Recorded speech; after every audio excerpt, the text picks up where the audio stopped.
साथियों नमस्कार, मैं हरिश्चंद्र बर्णवाल इस वीडियो में आप सभी का स्वागत करता हूं।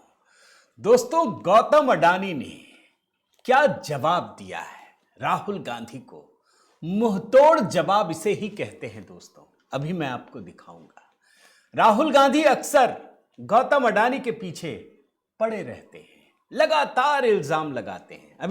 अभी संसद में भी जब बोल रहे थे ना, कोई लेना देना नहीं था, तब भी अडानी पर इल्जाम लगाया दोस्तों, बदनाम किया। लेकिन गौतम अडानी ने कभी भी, याद रखिए, राहुल गांधी को उस तरीके से जवाब नहीं दिया कि आप मेरे बारे में इतना बोलते क्यों हैं। लेकिन ये जो मुंहतोड़ जवाब दिया है ना दोस्तों, आप हैरान हो जाएंगे। अगर सही मायने में इस देश में इस बात की तुलना की जाए कि कौन असली देशभक्त है, बड़े ध्यान से सुनिएगा, कौन भारत देश के लिए सबसे अधिक काम करता है, तो ऐसा फर्क आपको नजर आएगा कि आप सोच नहीं सकते। एक तरफ राहुल गांधी भारत को बदनाम कर रहे हैं, हर प्रकार के बयान आप देख लीजिए पिछले कुछ दिनों से। इस समय आप जानते हैं ना, पूरी दुनिया की नजर भारत की ओर टिकी है दोस्तों। भारत में एआई इंपैक्ट समिट हो रहा है। हजारों सीईओ, समझ लीजिए, दुनिया भर के बड़े बड़े उद्योगपति, बड़े बड़े खिलाड़ी, राष्ट्राध्यक्ष, तमाम लोग भारत में जुटे हुए हैं। दिल्ली के भारत मंडपम में सारे के सारे लोग ठहरे हुए हैं, अपनी जो ताकत है ना वो दिखा रहे हैं। लेकिन राहुल गांधी क्या कर रहे हैं, आज मैं आपको दिखाता हूं दोस्तों। मजा आ जाएगा आपको। एक पल में जिस अडानी को बदनाम करते हैं ना, वो अडानी किस तरीके से काम करते हैं, इस देश में लाखों लोगों के लिए नौकरियां सृजित करने का प्रयास कर रहे हैं। अभी आपको दिखाता हूं कैसे डॉलर बरस रहे हैं। और सबसे बड़ी बात दोस्तों, उसी एआई से राहुल गांधी को 440 वोल्ट का झटका दिया है। और ये जो अभी खबर दिखा रहा हूं ना दोस्तों, इसमें अडानी ने कोई ऐसा जवाब नहीं दिया है कि आप मुझे कोसते रहते हैं तो मैं भी आपको कोस दूं। ऐसा नहीं, ये बड़ी अच्छी चीज है, मैं तो इसीलिए फैन हूं दोस्तों। दरअसल जवाब जिस तरीके से दिया है ना, वो अंदाज भी अनोखा है। आज मैं इसी को डिकोड करने जा रहा हूं दोस्तों। मेरा निवेदन है, जरूर कमेंट कीजिएगा। आज तो कमेंट बनता है, अडानी के लिए कमेंट कीजिए। एक कमेंट कि क्या वास्तव में अडानी इस देश की जो व्यवस्था है, विकसित भारत का संकल्प है, उसके लिए वो कार्यरत हैं या नहीं है, इस बात का जवाब देते हुए आखिर राहुल गांधी कर क्या रहे हैं। लेकिन उससे पहले दोस्तों, मैं आपको एक अच्छी खबर दिखाता हूं। मेरी जो डॉक्टरेट की उपाधि मुझे मिली है दोस्तों, जो जेपी नड्डा जी ने पिछले हफ्ते मुझे दिया, वो खबर भी दरअसल खबर बन गई। और ये सब आपके स्नेह का परिणाम है दोस्तों। मैं देख रहा था, देश दुनिया के तमाम बड़े अखबारों में, तमाम मीडिया संस्थान ने मेरी पीएचडी की खबर को भी प्रमुखता से प्रकाशित किया। आप देख सकते हैं, कम से कम मैंने 50 से अधिक वेबसाइट, अखबार, तमाम जगहों पर देखा। तो मैं आप सभी को प्रणाम करता हूं। यह आपका स्नेह है दोस्तों कि अगर मैं पीएचडी करता हूं, मेरी डिग्री मिलती है, तो वो भी एक सुर्खियां बन जाती है। आइए शुरू करते हैं दोस्तों। सबसे पहले तो मैं आपको कुछ टू विंडो दिखाता हूं, आपको मजा आएगा। पहला टू विंडो देखिए। अच्छा, एआई को लेकर ही बता रहा हूं, अभी आपको मजा आएगा। टू विंडो देखिए। लोकसभा में राहुल गांधी ने एआई को लेकर बड़े संकट का दिया संकेत। ये डराते ही है ना, यही है ना। डराने के बाद कुछ विजन देते हैं क्या कि चलिए ठीक है, ये खतरा है तो करेंगे क्या? कुछ नहीं। दूसरी तरफ देखिए, अडानी ग्रुप ने एआई डेटा सेंटर्स के लिए $100 अरब के बड़े निवेश का किया ऐलान। भारत को ग्लोबल लीडर बनाने के लिए। ऐसा नहीं कि हाथ पे हाथ धरे हुए मोदी जी को कोस रहे हैं। अरे मोदी जी, क्या किया आपने? कुछ नहीं। हम क्या कर सकते? हम क्या कर सकते? हर व्यक्ति क्या कर सकता है, यह भावना होगी तभी हम आगे बढ़ेंगे। सिर्फ कोसने से कुछ नहीं होता। राहुल गांधी के पास एआई एक विषय दे दिया गया तो वो कोस रहे हैं। क्या करेंगे? कुछ नहीं है। अडानी $100 अरब, कोई छोटा आंकड़ा नहीं है दोस्तों। अभी मैं आपको दिखाऊंगा। दूसरा टू विंडो देखिए, क्या लिखा है। तूफान आ रहा और ट्रेड डील से 140 करोड़ भारतीयों का डेटा विदेशी हाथ में सौंप दिया। कौन कहते हैं? राहुल गांधी। अब जरा अडानी पे आइए। अडानी ग्रुप महाराष्ट्र में बनाएगा 50,000 करोड़ के निवेश से डेटा सेंटर। एक तरफ राहुल गांधी कहते हैं कि सारा डेटा विदेशियों के हाथ में सौंप दिया। अरे आपने क्या किया? जरा बताइए ना। 10 साल तो आप ही के समय आपकी सरकार थी। आपके पूरे परिवार ने दशकों तक राज किया। क्या किया? यह अडानी है। जब नए समय की चुनौतियां खड़ी हो रही हैं तो अपना डेटा सेंटर 50,000 करोड़ रुपए, ये वो अडानी है जिसके एक एक पैसे को बर्बाद करने के लिए पूरी दुनिया की ताकत लगी हुई थी और आप भी लगे हुए थे। फर्क दिखा रहा हूं दोस्तों, जरा इस कॉन्ट्रास्ट को पकड़ने का प्रयास कीजिए। खबर तो मैं आपको दिखाऊंगा ही। तीसरा टू विंडो आइए, लीजिए। एआई से खतरे में आईटी सेक्टर और मैन्युफैक्चरिंग पर चीन का कब्जा। तमिलनाडु जाकर बोलते हैं कि हमको सोच का तरीका बदलना पड़ेगा। अडानी क्या करते हैं? भारत बनेगा AI super power. Google, Airtel, Adani ने की 15 अरब डॉलर की साझेदारी। सबसे बड़ा एआई डेटा हब बनाने की तैयारी। अलग अलग कंपनियों के साथ मिलकर काम कर रहे हैं और राहुल गांधी सिर्फ डरा रहे हैं। चीन की पैरवी। एक चौथा टू विंडो दिखाता हूं दोस्तों, यह आखिरी टू विंडो है, उसके बाद खबर पर लेकर आऊंगा। यह टू विंडो देखिए। AI, data, Indo US trade deal और आखिर में क्या कहते हैं राहुल? लाखों नौकरियां दांव पर चली जाएगी, खत्म हो जाएगी। अरे हम नहीं करेंगे तब नौकरियां खत्म होंगी। एआई ऐसा नहीं है नौकरियां खा जाएगा, बल्कि एआई उन लोगों की नौकरियां खा जाएगा जो समय के साथ खुद को बदलेंगे नहीं। और अडानी क्या कर रहे हैं दोस्तों? अडानी लाखों लोगों को कैसे नौकरियां मिले इसके लिए प्रयासरत है। आप डरा रहे हैं, लाखों नौकरियां दांव पर है। अरे आपके पास भी 3 राज्यों में सरकारें, आप बताइए ना कैसे आप नौकरी देंगे? कोई आपके पास इस बात की भनक नहीं है, झलक नहीं है, ना विजन है, ना मिशन है, कुछ नहीं है, ना नीति है, ना नियत है, कुछ भी नहीं है। अडानी लाखों लोगों की नौकरियों का इंतजाम कर रहे हैं। यह सच्चाई है। अब आइए मैं आपको एक एक करके खबर दिखाता हूं दोस्तों। मैं उन बातों पे आपको बिल्कुल नहीं लेके जाऊंगा कि अडानी को क्या क्या इन्होंने गालियां दी हैं, वो सब जानते हैं। अभी लेटेस्ट जब लोकसभा में बोल रहे थे ना, तब भी अडानी का नाम लिया था। आपको ध्यान होगा दोस्तों, मैंने वो जानबूझकर नहीं निकाला। मैं उस गाली गलौच में जाना ही नहीं चाहता। मैं आपको एक मुद्दे की ओर लेकर जाना चाहता हूं।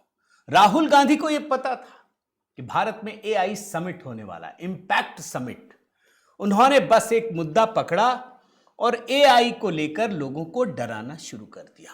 कहने लगे नौकरियां चली जाएगी, आईटी सेक्टर बर्बाद हो जाएगा, ये हो जाएगा, वो हो जाएगा, हमारी आबादी 1 अरब 40 करोड़ की है, 140 करोड़ की है, सब खतरे में पड़ जाएगा। ये लगातार कह रहे थे। मैं आपको बयान सुनाता हूं दोस्तों, अंग्रेजी में है, मैं हिंदी में भी करके आपको बताता हूं। पहले आप इस बयान को सुनिए। To warn the government that AI is going to have many consequences. One consequence of AI is going to be that something that we relied on, the Congress Party and the UPA built, the entire Indian IT industry, companies like Infosys, companies that are at the forefront of information technology are going to struggle. They're going to be challenged. ये अंग्रेजी में था दोस्तों, मैं हिंदी में कुछ शब्द पढ़ देता हूं। मैं सरकार को चेतावनी देना चाहता हूं कि एआई के बहुत से गंभीर परिणाम होने वाले हैं। इसका एक परिणाम यह होगा कि जिस चीज पर हमने भरोसा किया, कांग्रेस पार्टी, यूपीए, जिसने पूरे भारतीय आईटी उद्योग का निर्माण किया, जो सबसे आगे हैं, वे संघर्ष करेंगी, कड़ी चुनौतियों का सामना करना पड़ेगा। बहुत बढ़िया। एक और बयान सुनाता हूं। इसमें वो कहते हैं सॉफ्टवेयर इंजीनियर के लिए बहुत बड़ी चुनौती खड़ी होने वाली है, नौकरी चली जाएगी। बयान सुनाता हूं, फिर आपको जरा अडानी का जवाब आपको दिखाता हूं, मुंहतोड़ जवाब। सुनिए पहले इस बयान को। The idea of becoming a software engineer, which is a very popular idea in India, going to be challenged. Lots of our software engineers are going to be replaced by AI. So why I'm saying this is we're moving into a turbulent world, dangerous world. इसका हिंदी अर्थ भी बता देता हूं दोस्तों। Software engineer बनने का विचार, जो भारत में एक बहुत ही लोकप्रिय विचार है, अब चुनौतियों के घेरे में आने वाला है। हमारे बहुत से सॉफ्टवेयर इंजीनियरों की जगह एआई ले लेगा। तो मैं ऐसा क्यों कह रहा हूं? हम एक अशांत दुनिया, खतरनाक दुनिया की तरफ बढ़ रहे हैं, ये राहुल गांधी कह रहे हैं। खतरे में तो आप भी पड़ेगा, कोई नहीं रोक सकता। अरे भाई, जब दुनिया बदलती है ना, तो आपके लिए नहीं ठहर जाती कि नहीं मैं तो यहीं रहूंगा, मेरा डेट आगे नहीं बढ़ेगा। ऐसा नहीं होता। आप अपने आप को युवा कहते रहिए, उम्र तो बढ़ रही है। राहुल गांधी ने 11 फरवरी को दावा किया दोस्तों कि एआई शिखर सम्मेलन भारत के लिए एक मौका होना चाहिए था। भारत ने कुछ नहीं किया। इतना लंबा चौड़ा पोस्ट किया है दोस्तों, आप हैरान हो जाएंगे। मैं आपको इनका जरा ट्विटर अकाउंट से वो एक्स पोस्ट दिखाता हूं। देखिए क्या लिखा है। एआई क्रांति आ चुकी है जो अपने साथ खतरे भी ला रही है, अवसर भी ला रही है। बहुत ही लंबा है। इसके एक हिस्से में ये कहते हैं, मैं हिंदी में पढ़ देता हूं। कुछ ही दिनों में सरकार एक भव्य एआई समिट की मेजबानी कर रही है। यह भारत के लिए अपना एक नेतृत्व सिद्ध करने का एक अवसर होना चाहिए था, यह दिखाने के लिए कि कैसे 140 करोड़ लोगों का देश अपनी शर्तों पर वैश्विक एआई भविष्य को आकार देने के लिए अपना डेटा का उपयोग कर सकता है। और आखिर में कहते हैं कि हमने तो सरेंडर कर दिया। मैं एक आखिरी बयान सुनाता हूं और उसके बाद मुंहतोड़ जवाब जरा देख लीजिए। So the three things that need to be protected in turbulent times: our people and our data, our food supply, the ability to produce food, and our energy system.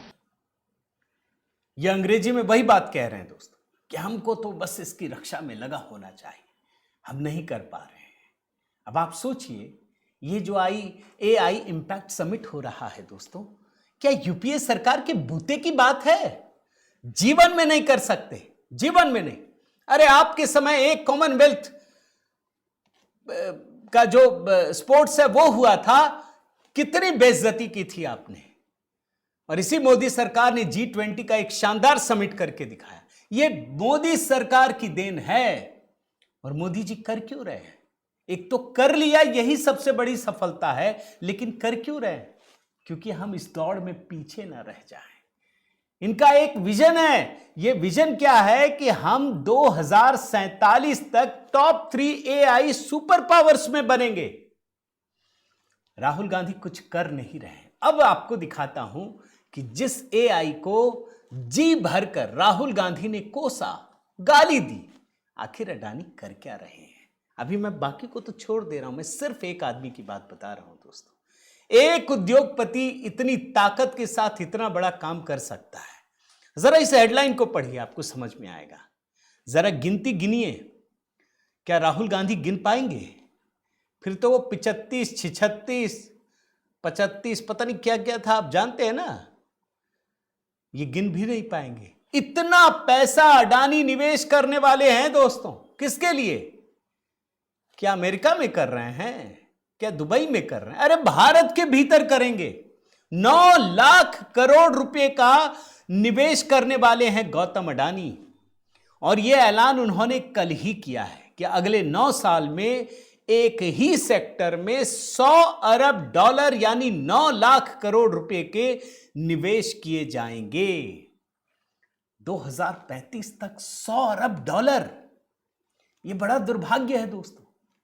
अगर अभी यही अडानी, मान लीजिए, आपको बताता हूं, ये घोषणा कर देते कि हम अमेरिका में ऐसा करेंगे, आप जानते क्या होता? ये डोनाल्ड ट्रंप बिछ जाते, चरण चूम लेते कि भैया यार तूने इतना बड़ा हेडलाइन दे दिया, अब तो मैं छा जाऊंगा। यूरोप में अगर बोल देते ना तो झुक जाते। मैं आपको बता रहा हूं, ढोल पीटते। हर बड़े अखबार की बड़ी हेडलाइन होती। मैं दुख के साथ कहता हूं दोस्तों कि मेन स्ट्रीम मीडिया ने इस खबर को जितनी तवज्जो देनी चाहिए थी, नहीं थी। अभी यही बाहर वाले लोग करते ना, कोई सीईओ आकर के तो बोलते देखो ये हो गया, वो हो गया, लेकिन अपने देश के उद्योगपतियों का हम सम्मान भी नहीं कर सकते। $100 अरब दोस्तों, ये कोई छोटा आंकड़ा नहीं है। 9 लाख करोड़ रुपए, कई देशों की अर्थव्यवस्था समा जाएगी। ये इतनी बड़ी घटना है दोस्तों। और आपको मैं जरा दिखाता हूं, ये कहते हैं कि ये सिर्फ एक कंपनी का निवेश नहीं है, बल्कि इससे पूरे देश की इंडस्ट्री को रफ्तार मिलेगी। अडानी ग्रुप का ये जो डायरेक्ट इन्वेस्टमेंट है भारत में green energy powered hyper scale data centre की क्षमता बढ़ाएगा। और ये कंपनी का अनुमान है कि ये पूरी इंडस्ट्री जो पूरा का पूरा इकोसिस्टम तैयार है ना, वो 2035 तक भारत में $250 अरब का एक विशाल इकोसिस्टम तैयार होने वाला है। आखिर गौतम अडानी क्यों कर रहे हैं भाई? जिस एआई के नाम पर राहुल गांधी भारत को बदनाम कर रहे हैं, भारत को कमजोर सिद्ध करने की कोशिश कर रहे हैं, वहीं पर गौतम अडानी $100 अरब क्यों लगा रहे हैं? सिर्फ इसलिए दोस्तों कि भारत सिर्फ एक कंज्यूमर ना बने बल्कि एआई का क्रिएटर बने। मैं इनका वो हैंडल देख रहा था दोस्तों इंस्टाग्राम का, आप देखिए अडानी ग्रुप के चेयरमैन गौतम अडानी का क्या मानना है। दुनिया अब इंटेलिजेंस रिवॉल्यूशन के दौर में है जो पिछली किसी भी औद्योगिक क्रांति से कहीं ज्यादा प्रभावशाली होगी। उनके अनुसार भविष्य उन्हीं देशों का होगा जो एनर्जी और कंप्यूट के तालमेल को समझेंगे। और ये बड़े गर्व के साथ कहते हैं कि भारत अब सिर्फ विदेशी एआई तकनीक का इस्तेमाल करने वाला कंज्यूमर देश नहीं रहेगा, बल्कि हम खुद एआई बनाने वाले क्रिएटर, बिल्डर और इसके एक्सपोर्टर बनेंगे। अच्छा, पूरी जाल बिछाने की तैयारी है। गूगल हो, माइक्रोसॉफ्ट हो, आपको मैं जरा दिखाता हूं कि ये क्या क्या कर रहे हैं इस बड़े प्रोजेक्ट के लिए। सिर्फ कहने की बात नहीं है, इस बड़े प्रोजेक्ट को हकीकत में बदलने के लिए अडानी ग्रुप ने ग्लोबल टेक दिग्गजों से हाथ मिलाया है। मैं देख रहा हूं दोस्तों, गूगल के साथ पार्टनरशिप में प्रोजेक्ट में देश का सबसे बड़ा gigawatt scale AI data centre campus बनाया जा रहा है। नोएडा, यहां भी कैंपस बनेंगे। इसके अलावा देखिए माइक्रोसॉफ्ट के साथ हैदराबाद और पुणे में बड़े प्रोजेक्ट्स पर काम चल रहा है। और इसके लिए अडानी ग्रुप अपनी डेटा सेंटर की क्षमता को 2 गीगावाट से बढ़ाकर 5 गीगावाट तक ले जाने की योजना पर काम कर रहा है। और यह बताते हुए मुझे गर्व होता है दोस्तों कि यह दुनिया का सबसे बड़ा इंटीग्रेटेड डेटा सेंटर प्लेटफॉर्म होगा। बाकायदा इसके लिए मैं देख रहा हूं दोस्तों कि देश का सबसे बड़ा एआई और ग्रीन एनर्जी हब बनाने के लिए बाकायदा अडानी ग्रुप ने दोस्तों समझौता भी किया है। आप देखिए, इसके अलावा मैंने अभी आपको बताया कि देश का सबसे बड़ा एआई और ग्रीन एनर्जी हब बनाने के लिए गूगल से हाथ मिलाया है। यह प्रोजेक्ट अडानी कनेक्ट्स के जरिए विकसित की जाएगी, जो अडानी एंटरप्राइजेज और एज कनेक्ट्स का संयुक्त उद्यम है। यानी एक तरफ हमारे विपक्ष के नेता हैं जो एक उद्योगपति को टारगेट करते हैं। अब चलिए मान लिया, कर ले भैया, जो करना है तू कर ले, अगर आपको कुछ फायदा होता है तो कर लीजिए, कोई बात नहीं। लेकिन आप भारत के उद्योगों को क्यों टारगेट कर रहे हैं? आप क्यों इंफीरियोरिटी कॉम्प्लेक्स भरना चाहते हैं कि हम एआई में पिछड़ गए? अरे भाई, एआई में करने का तो अब समय आया है। प्रधानमंत्री मोदी समय से चल रहे हैं, इस बात को ध्यान रखिए। और इसीलिए मैं कहता हूं दोस्तों कि अडानी ने आज तक उन चीजों का जवाब तो बिल्कुल नहीं दिया जहां उन पर सीधा टारगेट किया जाता है। लेकिन जिस एआई को वो टारगेट कर रहे हैं राहुल गांधी, उसमें कितना कमाल का काम किया है। अच्छा, मजे की बात आपको बताऊं दोस्तों, भाई एआई इंपैक्ट समिट हो रहा है ना, एक हेल्दी कंपटीशन भी देखने को मिल रहा है। मुझे खबर पढ़ के बड़ा मजा आया। अडानी ने अंबानी को चैलेंज कर दिया, 9 लाख करोड़ रुपए के निवेश का ऐलान।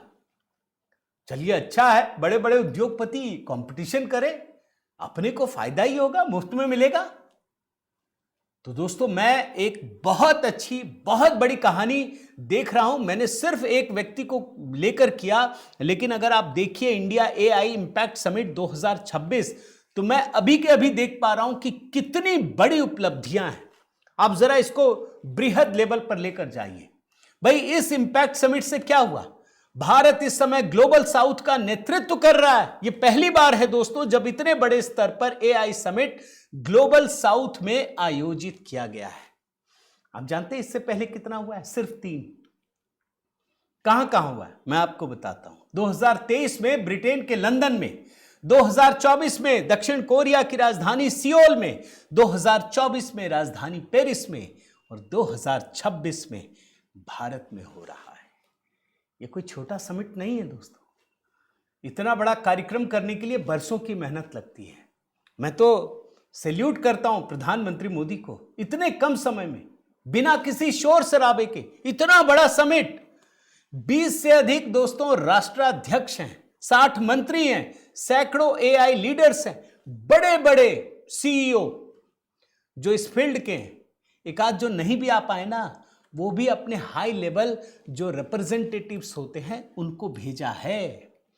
अच्छा, भारत ने एक और काम किया है दोस्तों, ये जो एआई है उसको रियल इंपैक्ट से जोड़ने का नैरेटिव भी दिया है कि एआई का मतलब सिर्फ ये नहीं कि दबदबा कायम करें, भाई हम समाज में कैसे पहुंचा सकते हैं, ये प्रधानमंत्री मोदी कर रहे हैं।